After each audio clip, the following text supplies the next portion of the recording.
We have many opportunities, we have many options.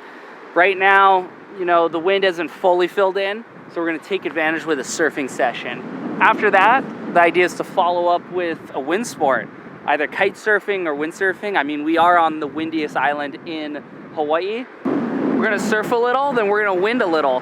Right now, the wind hasn't totally filled in yet.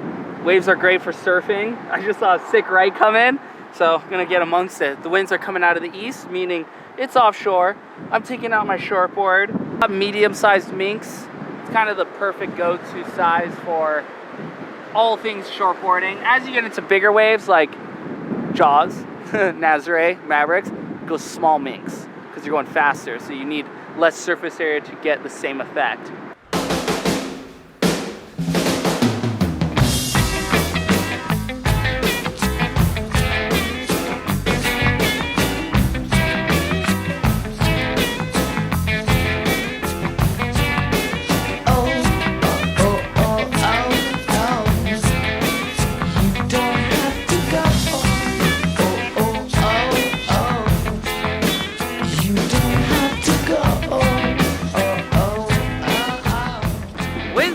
Up now. You can barely see because when you're paddling at like water level, you're just getting sprayed in the face. So I'm gonna rise above it, grab my windsurf sail, and try to displace some ocean.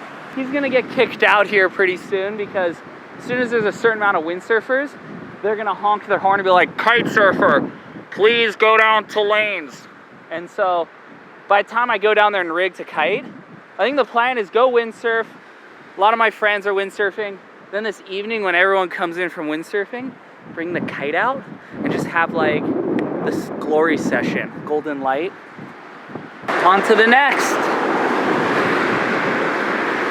The short leash is freaking working better and better. It's almost like it's been broken in. It was funny out in the water, all the guys were tripping on it. And I just told them it could basically tow your car up a mountain. Doesn't look like it. And they're like, well, it's kind of bungee. Is it gonna come back and hit you? And I swear it doesn't. It actually, like, the drag from the board slows it down so much that I've never once been in a predicament. Whereas the other leashes, I always feel like I could be in a predicament. This is a harness. You kind of need it for windsurfing because sails are so powerful that between wave riding or jumping, you put this on. This hook goes to a loop on the boom, which is the handle you hold. And, you know, it's a very ergonomic system. Look at that.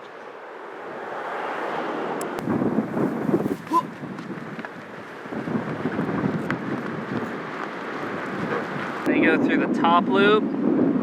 So farthest right loop to top kind of pulley to farthest away pulley. Pull it down, grab it. Bottom pulley. And then go through middle pulley. And this is the most important part. And you can ask John about this, sailing. Look at, you want all of the line clear so there's no crossing. What gives it the shape is just the way the material is cut and sewn together. It'll give like a deep curve at the bottom.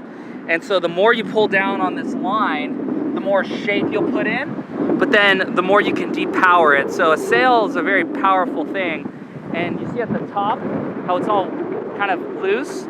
The looser that is, the less power you have in the sail. So right now I'm kind of going on like a normal medium setting, just because it's like the perfect size sail for the conditions. I'm sailing a 4.2, which is 4.2 square meters of area.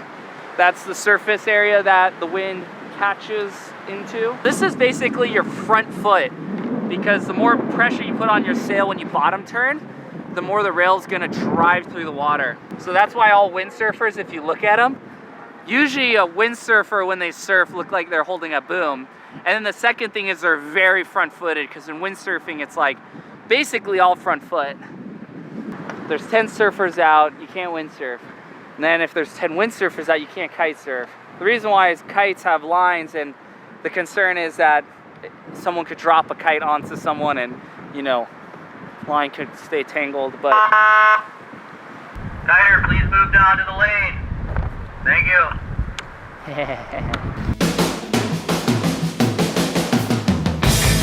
When I ran to let you send me moving my mind.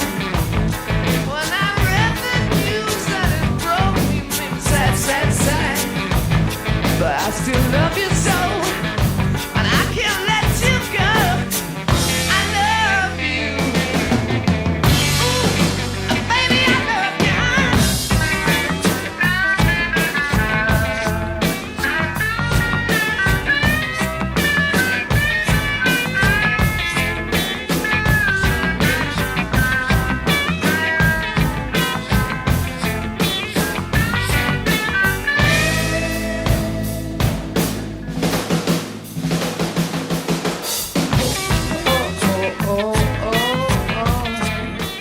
Surf carves are top of the list for sure, like doing one-handed variations, and then of course doing like goiters, which is like an inverted 360. Just getting the right wave that'll allow you to do it.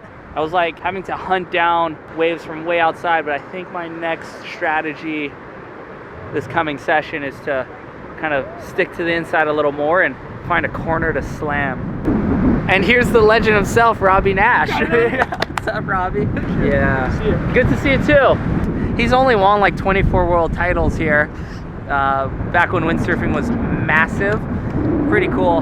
This is Keith Sabol. He's the mastermind behind all of my boards, and you know, he has. Yeah, you see that? He has them on the QS. He has them, you know, under my feet for windsurfing, kite surfing, foil boarding, big wave surfing, paddling, towing. Thank you, dude. And, I appreciate that. And it's nice because he goes out and tests all the equipment, so that dialogue, you know, is really easy to get across ideas. And obviously this is like a new board he made this morning. 610, super different nose that I took from the big wave boards. Surfing influences, wide point back, just to get a little bit more surfy in our windsurfing. That's always been the goal for me, is to get more surfy in our windsurfing. So it's a little small maybe for today and a little curvy for today, but I can slow it down and make it work. Everyone, this is Ricky Bobby. Remember Again. him from the previous episode when we were at the secret spot on Oahu? Ricky Bobby, are you gonna break something today? Yeah, your face. No. He's so aggressive. Ricky Bobby's gonna pull off some sick maneuvers. You'll probably see his body going one way at one point and his gear going the other. There may be a rock dance in the mix.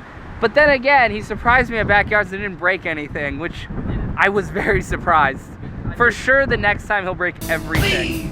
Please, please, please. Baby. I really love you, baby. Darling.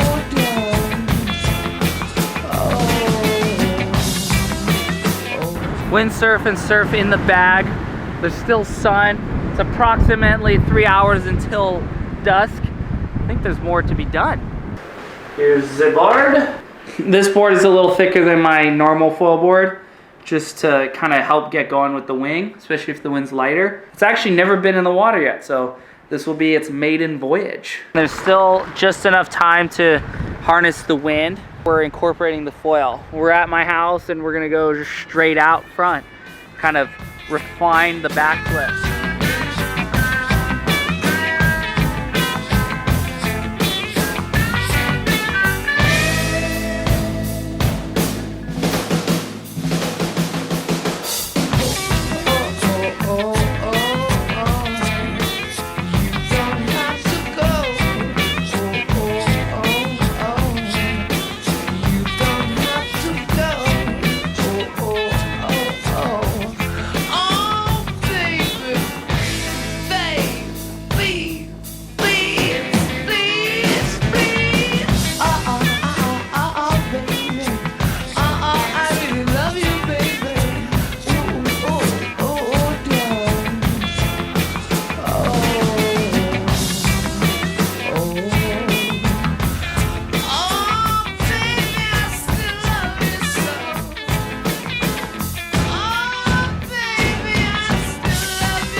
Well, that was a really fun day. Thank you for watching, and thank you, Karayuma, for supporting this video. Can't wait for the next one. More adventures to come.